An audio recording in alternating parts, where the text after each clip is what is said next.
नमस्कार दोस्तों, आज मैं आपसे एक बीमारी के बारे में डिस्कस करने जा रहा हूँ जिस बीमारी का नाम है फ्रोजन शोल्डर।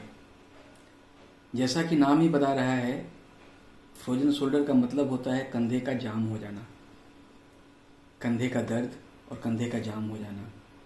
आजकल बहुत सारे मरीज आते हैं, डॉक्टर साहब मेरा हाथ नहीं उठ रहा है, बहुत तकलीफ़ हो रही है।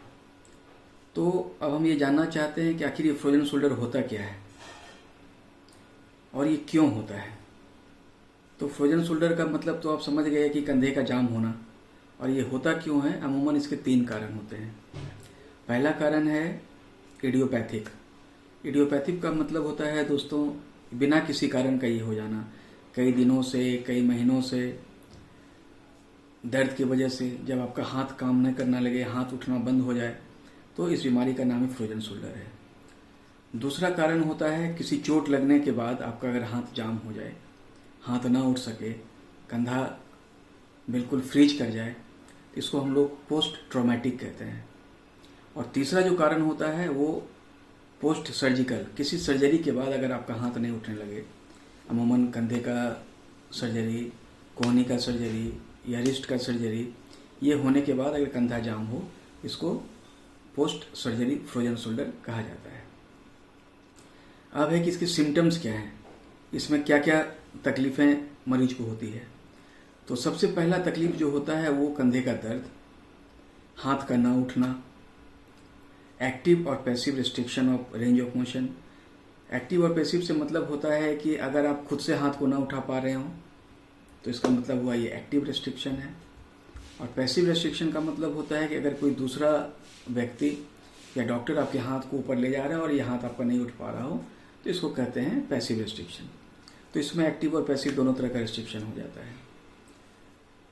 अमूमन इसमें जो तकलीफ होती है वो रात में जब मरीज सोने जाते हैं तो उनको कंधे में काफ़ी दर्द होता है, हाथ को वो पीछे नहीं ले जा पाते हैं, हाथ को ऊपर नहीं उठा पाते हैं।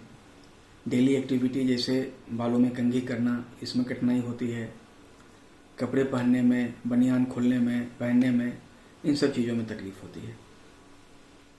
अब इसका इलाज क्या है, तो दोस्तों मैं आपको बता दूं, बिना किसी सर्जरी के, बिना किसी इंटरवेंशन का, सिर्फ फिजियोथेरेपी और कुछ दर्द निवारक दवाइयाँ लेकर के आप इस बीमारी से मुक्ति पा सकते हैं। फिजियोथेरेपी में आप किसी अच्छे फिजियोथेरेपिस्ट के पास जाएं, वो आपको कुछ मॉडलिटीज़, कुछ मशीनें जैसे ultrasound therapy, short wave diathermy, interferential therapy, laser therapy, इन सब मशीनों का इस्तेमाल करते हैं और कंधे का एक्सरसाइज और कुछ स्ट्रेचिंग कराते हैं, और कुछ ही दिनों में ये दर्द आपका धीरे धीरे स्वतः चला जाएगा। अगर महीने 2 महीने फिजियोथेरेपी करने के बाद भी दर्द में बहुत राहत नहीं मिलती है तो ऑर्थोपेडिक सर्जन कंधे में इंट्राआर्टिकुलर इंजेक्शन देते हैं, उससे कुछ हद तक इससे निजात पाई जा सकती है। और मैं आपको एक बात बता दूं कि अगर फ्रोजन शोल्डर आपको है तो इस बात का ध्यान रखना है कि अगर आप डायबिटीज़ के पेशेंट हैं तो अपने शुगर लेवल को बढ़ने ना दें।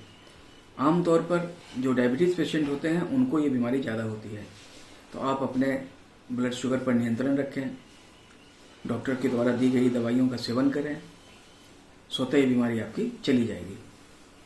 और इससे संबंधित कोई भी जानकारी आपको लेनी हो तो आप मेरे पर्सनल नंबर 8210788371 पर कंसल्ट कर सकते हैं। धन्यवाद।